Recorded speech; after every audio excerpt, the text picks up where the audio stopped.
नमस्ते दोस्तों। आप में से काफी सारे लोग हैं जो योग अभ्यास तो करते होंगे, लेकिन उनका उद्देश्य भी कुछ होता होगा। जैसे काफी लोग ऐसे होंगे जिनका डाइजेशन बहुत अच्छा नहीं है, जिस वजह से उनको कॉन्स्टिपेशन की प्रॉब्लम होती है। लेकिन मैं आपको एक ऐसे आसन की बात करूंगा और प्लस मैं आपको एक ऐसे टॉपिक की बात करूंगा जिससे आप इस प्रॉब्लम का भी सोल्यूशन ढूंढ सकते हैं। जैसे कि काफी लोग को पता है कि योग अभ्यास करके आप अपने मेटाबॉलिज्म को बेटर कर सकते हैं और साथ में डाइजेशन भी काफी बेटर हो सकता है। तो एक आसन है जिसका नाम है धनुरासना और पूर्ण धनुरासना। ये दोनों आसन काफी अच्छे हैं। काफी लोग ऐसे होंगे जो धनुरासन नहीं कर पाते और पूर्ण धनुरासन भी नहीं कर पाते हैं। कुछ बच्चे ऐसे होंगे जो कंपटीशन के लिए प्रैक्टिस करते होंगे, लेकिन उनका धनुरासन में पूर्ण धनुरासन नहीं हो पाता है। तो आज के विषय में मैं आपको बता दूं, सबसे पहले तो जो धनुरासन है और जो पूर्ण धनुरासन है, ये आपकी बैक बेंडिंग और प्लस शोल्डर ओपनिंग की जो प्रॉपर पकड़ होनी चाहिए बॉडी में, उसकी मदद से हो पाते हैं। तो जो लोग स्टार्ट कर रहे हैं और डायरेक्ट आसन को करते हैं, तो मैं आपसे कह दूं, आपका पूरा बॉडी का कंप्लीट वार्म अप आपको चाहिए होगा।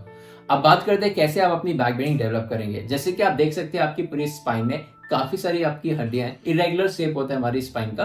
तो 33 वर्टेब्रे में आप देखोगे आपके पास लिगामेंट, साथ में मसल्स, इन सब का एक ग्रुप है प्रॉपर। तो ये सारी चीजें आपकी आपस में बेंड होती है, तब जाके आप एक आसन को कर पाते हैं। लेकिन काफी लोग की फ्लेक्सिबिलिटी कम होती है, जिस वजह से उनका चक्रासना, धनुरासना या फिर कई सारे बैक बेंडिंग पोस्चर आसानी से नहीं हो पाते हैं। तो आज के इस वीडियो के माध्यम से आप अपनी बैक बेंडिंग डेवलप करेंगे और साथ में इन आसन का अभ्यास करेंगे, जिनसे आप अपने डाइजेशन को, अपने जो मोटापा है, थोड़ा बॉडी में फैट रहता है, उसको भी आप कम कर सकते हैं। लेकिन उसके लिए आपको पहले अभ्यास करना होगा, तब जाके ही आप अपनी बैक बेंडिंग के साथ साथ अपने मोटापे या फिर इन सारी चीजों पे भी अच्छे से कमांड कर सकते हैं। तो दोस्तों, मैं हूं शिवम शर्मा, प्रोफेशनल योगा टीचर, और एक बार फिर से आप सबका स्वागत करता हूं हमारे चैनल शिवम योगा शुरू में। अगर आप पहली बार इस चैनल के साथ जुड़ रहे हैं तो जरूर जुड़े, क्योंकि आपको बहुत सारी ऐसी आने वाली वीडियोस हैं जिनकी मदद से आप अपनी जर्नी को बेटर बना सकते हैं। सो नमस्ते एवरीवन, चलिए स्टार्ट करते हैं। अब बात करते हैं धनुरासन। जब आप पहली बार करते हैं तो आपके साथ क्या प्रॉब्लम आती है। जब अपने पैरों का ऊपर लेके आते हैं तो आप अपने हाथों को पहुंच ही नहीं पाते।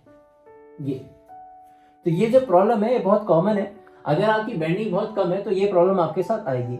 अब आप में से बहुत लोग होंगे जो अपने एंकल या टो को पकड़ते हैं, बस खींचते हैं ऊपर के लिए। इससे क्या होता है, उनके एंकल पे प्रेशर आता है, क्योंकि बेंडिंग होती नहीं है। एंकल में पेन होता है, नी में पेन होता है। तो बैक बेंडिंग कितनी इंपॉर्टेंट है वो मैंने आपको समझा दिया। हमेशा तभी आपने प्रैक्टिस करना है जब आप खाली पेट हो, आपने पेट भर के खाना खाया या फिर खाना खाया है तो उसके बाद 2-3 घंटे बाद फिर आप प्रैक्टिस कर रहे हैं, तो आपके पेट का जो लाइक सिस्टम होता है, डाइजेस्टिव सिस्टम, वो अगर अपना उसको इफेक्ट कर दोगे तो आपको नुकसान होगा। तो आपने करना क्या है, एम्प्टी स्टमक मॉर्निंग में प्रैक्टिस करना चाहिए, और शाम को भी अगर कर रहे हैं तो आपने याद रखना है भोजन बहुत हल्का सा खाया हो और तकरीबन 3-4 घंटे का गैप हो। ठीक है। अब आपने क्या करना है, सबसे पहले तो धनुरासन के एकदम एडवांस लेवल को भी समझना है।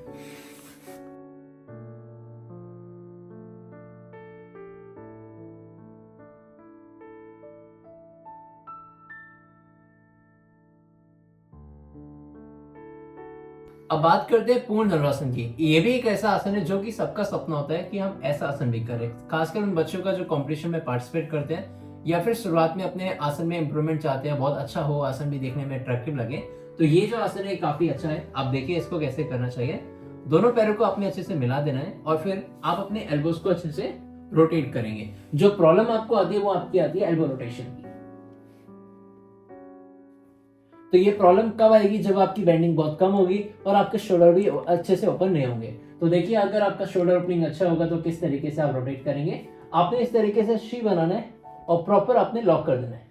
फिर सामने देखेंगे, लंबी गहरी सांस लिया और फिर रोटेट किया और लेग्स को स्ट्रेट,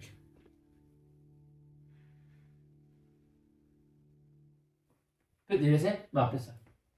ऐसे अगर आप चाहें तो और अच्छा करने के लिए आप अपनी एंकल को होल्ड करें और फिर स्ट्रेट कर दें।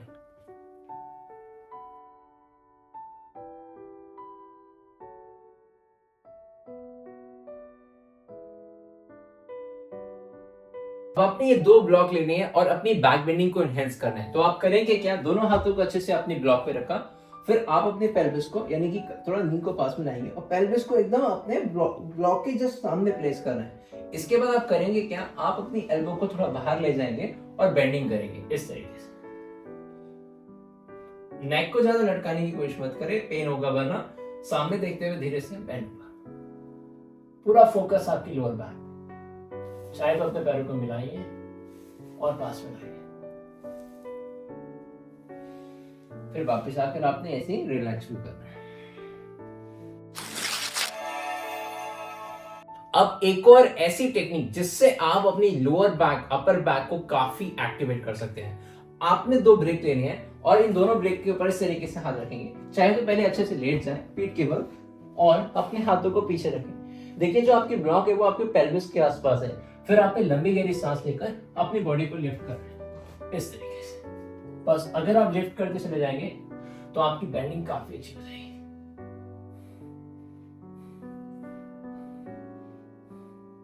फिर धीरे से वापस आकर आपने रिलैक्स करना है। अब नेक्स्ट टेक्निक में आप अपने पेल्विस को अच्छे से टच करेंगे यहाँ पर इस तरीके से। फिर लंबी गहरी सांस लिया, डीप ब्रेथ इनहेल, एक्सेल करते हुए बॉडी की यानी कि जो अपर बॉडी है इसको बेंड कर रहे हैं जैसे कि आप देख सकते हैं। और यहाँ पर रोकेंगे कम से कम 10 से 20 सेकेंड। फिर धीरे से रिलैक्स कर रहे हैं और काउंटर भी आपने चाइल्ड पोज में कर। ठीक है, अब आपके पूर्ण धनुरासन के लिए बेस्ट टेक्निक है। तो आपने करना क्या है, अपने राइट लेग को इस तरीके से ऊपर ले जाएंगे और फिर अपने नीचे वाले पैर को थोड़ा सा बेंड करेंगे। अब आपने अपने एक हाथ का सपोर्ट लेना है नीचे वाले और अपने पांव को पकड़ना है। देखिए जैसे कि अब मैं करने वाला हूं।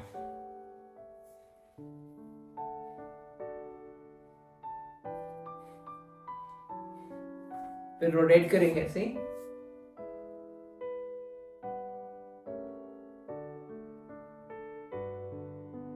पूरा पांव सीधा करना ताकि आपको बेंडिंग काफी अच्छी मिले। एल्बो ऊपर और बेंडिंग। फिर ऐसे दूसरे लेग से करेंगे। एक पैर ऊपर रखा और एक पैर नीचे जैसे कि आप देख सकते हैं। हाथ का सपोर्ट लिया और बेंडिंग किया।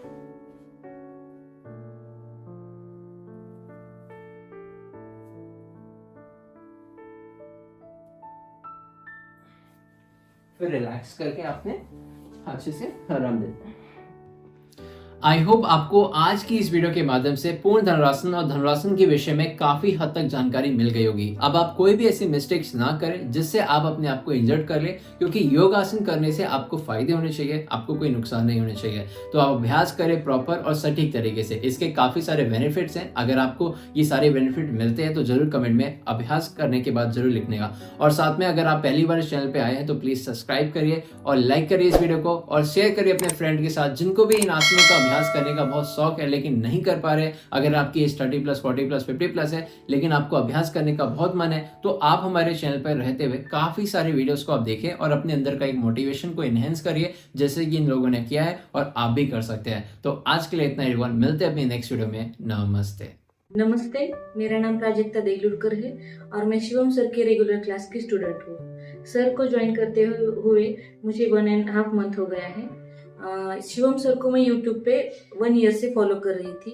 वहीं से ही मुझे ऐसे लगा कि मुझे सर का क्लास ज्वाइन करना चाहिए। सर का क्लास ज्वाइन करने के बाद मुझ में विद इन 1 मंथ ही बहुत ज़्यादा इम्प्रूवमेंट आ गया है, जैसे कि hip opening, back bending, front bending, spine twisting, ये सब मैं अभी बहुत अच्छे तरीके से कर पा रही हूँ। और जो मेरे ड्रीम पोस्चर थे वो भी मैंने बहुत अच्छे तरीके से अभी सीख लिए हैं। करने की मैं कोशिश कर रही हूँ सीखने की।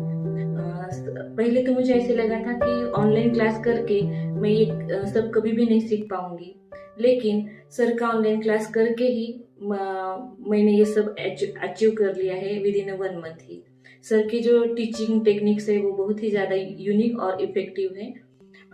मैं बहुत ही ज़्यादा खुश हूँ कि मैंने सर का क्लास ज्वाइन किया और जो मुझ में जो रुचि थी योगा की और ये सब नए पोस्चर सीखने की वो सर का क्लास ज्वाइन करने के बाद और भी ज़्यादा बढ़ गई है। So thank you so much Shivam sir, thank you so much.